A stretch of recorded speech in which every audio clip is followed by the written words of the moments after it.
Welcome friends back to my channel.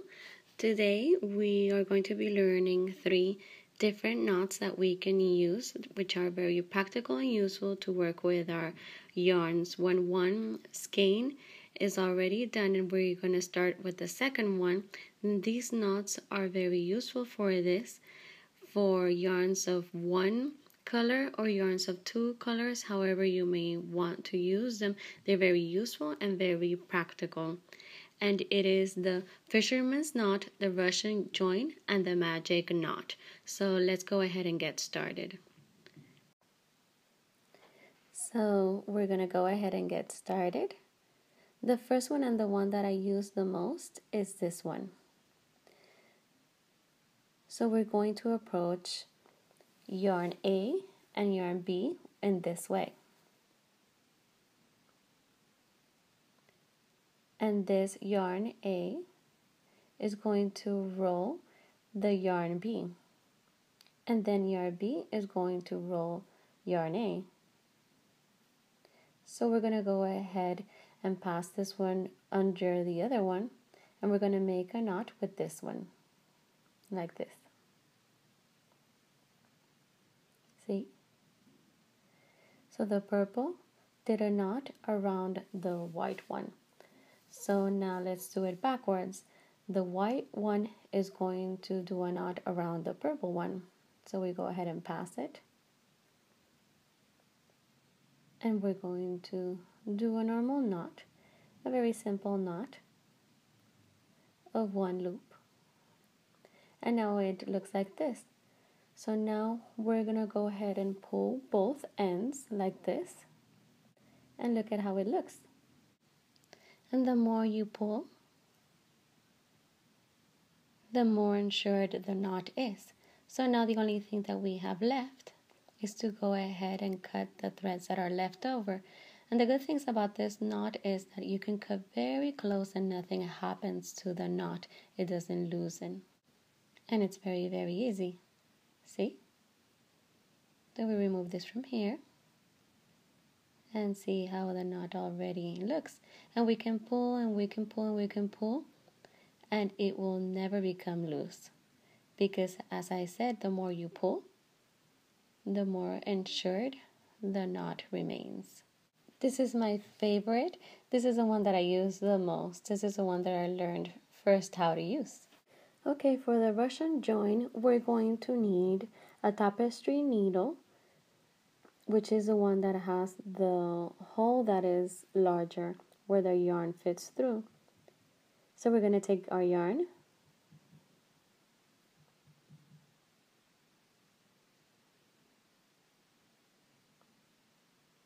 and we're going to pass it through the needle.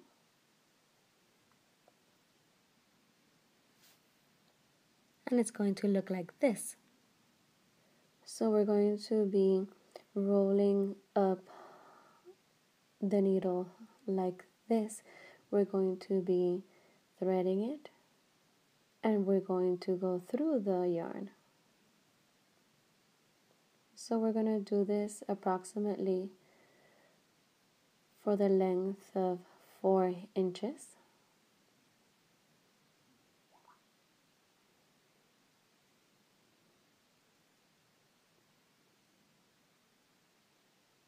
Like this.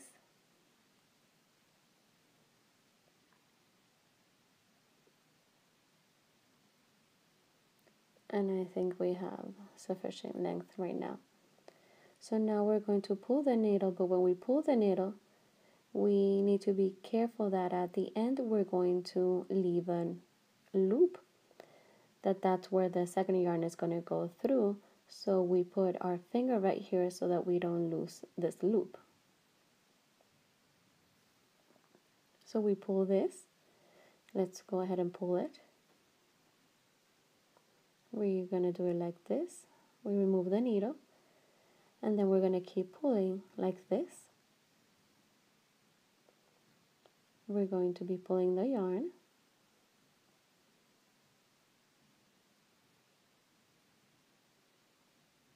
Very well. And this is where we have the loop.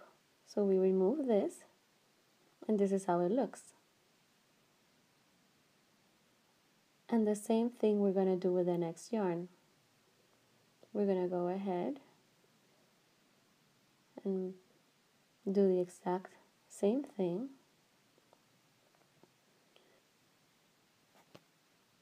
We're going to go ahead and thread with the needle, and we're going to sew, but first we're going to pass it through the loop that we left right here. So we pass it through here, and we start doing exactly the same thing. We start sewing, going through the yarn for approximately 4 inches.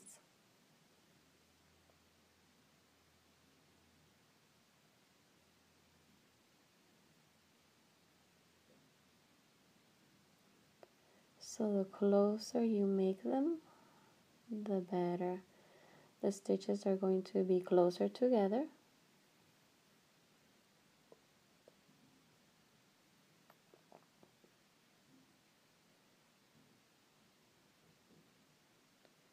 And here it is. So now we pull. And here we don't need to hold the loop because we already passed it through the purple one, so it doesn't matter. So simply we just pull the strand. We're going to go ahead and remove the needle, and we pull it, and it came out. And here it is.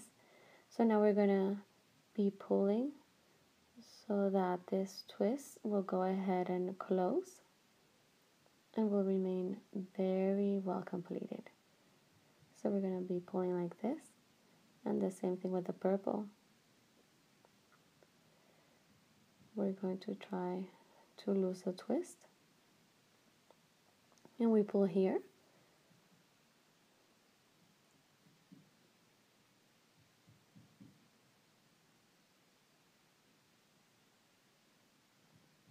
and then we're going to go ahead and pull it and stretch it out. So this is how it remains. And now simply we just go ahead and cut the ends. So we're going to do this one, and then we're going to go ahead and clip the end as well. And that's how it looks. It's another form which is very practical of doing this. The only thing is that you need to use this knot with yarns that are thin, but if it's thick like 5, 6, 7, or 8, it wouldn't be convenient. But yarns that are 4, 3, 2, 1 and thread, you can go ahead and do it. And now we're going to learn how to do the magic knot. Okay, so this last knot, the magic knot, requires a little bit of practice, and don't get tired because the more that you practice, then the easier it's going to be. So we grab the 2 yarns that we have. In this case, I have a white one and a purple one. So we're going to grab them by our thumb and our index finger, and we have a little bit of yarn.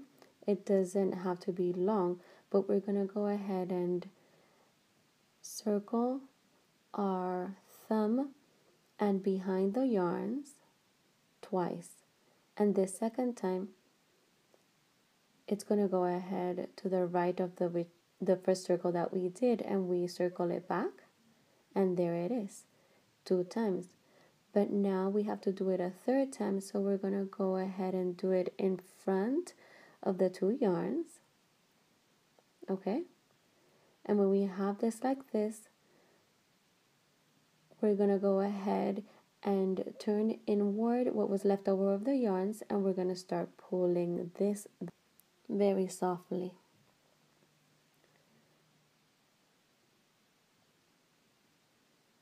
And we continue, and there goes the second one.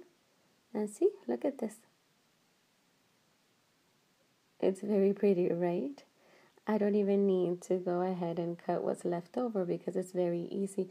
But practice, because the first time you might not get it. I didn't get it the first time. But I said I need to learn this, and I kept practicing and practicing. So let's go ahead and do it again. So we grab the 2 yarns like this, and we leave the ends that are left over, and we circle it twice in front of the finger and behind the yarn twice, and the third time only in front of the yarns without the finger. And what's left over, we turn them inward and we start pulling very cautiously without letting it go. If we let it go, then everything's going to become loose. So first comes the first circle, and we keep pulling until we get to the second one and our second one. And we keep pulling, don't become desperate, and here it is. We don't even need to go ahead and cut the ends. So it is done. So this is the one that looks better, and it's a little bit, it takes more practice. I hope that you like this tutorial. Thank you for giving it likes. Thank you for subscribing if you haven't done it yet. Thank you for your comments. I love it when you ask questions and you can comment. I wait for you in the next tutorial. You can't miss it. We're going to be preparing things that are very interesting for the channel. Be attentive to them. And don't forget to share it on Facebook with your friends, with everybody that you know likes to knit. Share it so that every day we can grow more in the channel. And that way I can tell whether you like or not like the videos that I do. And we're going to keep moving forward. We'll see you in the next tutorial. Thank you. Blessings.